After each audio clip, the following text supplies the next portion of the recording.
All right, here with Hayes Carlyon, our Jaguars beat reporter here on 1010XL and 92.5 FM. You hear him every weekday afternoon on the Frangie Show. And Hayes, a little bit of a tough one on Sunday. Obviously, the special teams were the big storyline with how poor they played against the Rams. But you had a different viewpoint of what caught your eye in the Jags loss to the Rams on Sunday. Yeah, the special teams were greatly disappointing, really giving the Rams 17 points, and in a 10-point game, obviously that was the difference. But I think moving forward, I'm not as concerned about the special teams. It was a nightmare, and it was a nightmare for a good part of last year too, but I still think with Joe DeCamillis coordinating it, and I think better talent, I do expect this to be a one-off for the special teams, so I don't think you're going to see this become a trend. What is becoming a trend, and it's a disturbing one, is the Jaguars simply cannot throw it downfield right now.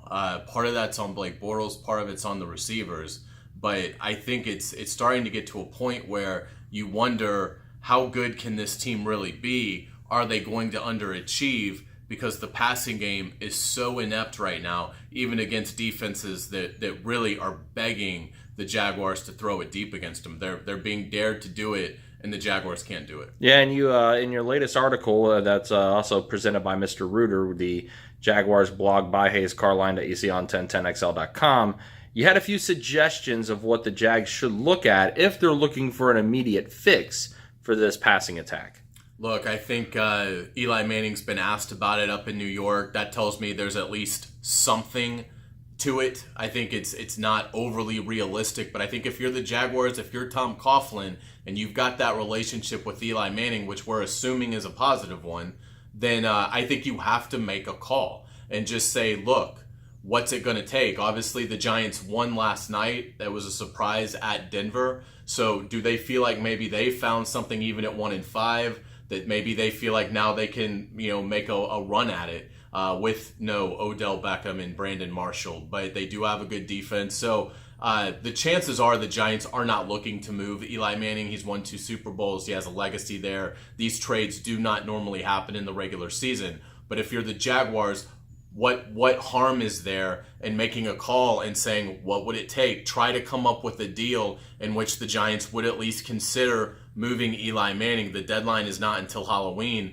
so there is still some time. If the Jaguars were able to pull off such a move, and I think you're going to have to overpay. This is the beggars can't be choosers, but I think if I'm the Jaguars, I'm willing to part with a second rounder in this coming draft and a conditional third in 2019 that can escalate to a second based on certain productivity things that Eli is able to hit here. So that's sort of what I would try and get. Again, I don't know if it would be enough, but the Giants look like they could be in the market to start looking towards their next quarterback. We have Carson Wentz looking very good in Philadelphia. Kirk Cousins is established in Washington. Now, they may not keep him, but Washington has a pretty good quarterback right now. And then the Dallas Cowboys are obviously set for the next decade with Dak Prescott. So I don't think you can totally rule it out on the Giants' end either, but they're not going to give up Eli Manning for something that isn't a pretty sweet deal. I think the Jaguars are going to have to overpay. And then the other player we brought up was Martavis Bryant. NFL Network reporting Sunday night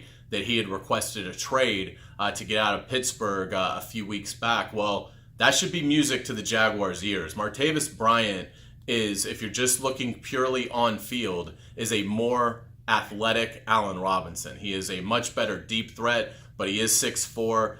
He's got 15 touchdown catches on 93 career receptions. This is somebody who makes big plays, gets into the end zone, has a big catch radius, which would help Blake Bortles bring back that jump ball element to the offense. So again, what's it going to take? I think you offer a 4th, 5th round pick. Martavis Bryant is a player that was suspended all of last year. So if he fails another test for substance abuse, his career could be over. But that's the chance I think the Jaguars have to take. I think the Jaguars have to go all in. They have to win today. That means going for it now. You don't know what this team will look like next year. As it stands right now, you're 3-3, you're in first place, and it looks like you've got a defense that could not only get you to the playoffs, but if you got there, could actually help you win some games once you were in the tournament. I think the Jaguars need to maybe sacrifice part of their future to attack the present. And once again, he is Hayes Carlyon, our Jaguars beat reporter here on 1010XL, and you hear him every weekday afternoon on the Frangie Show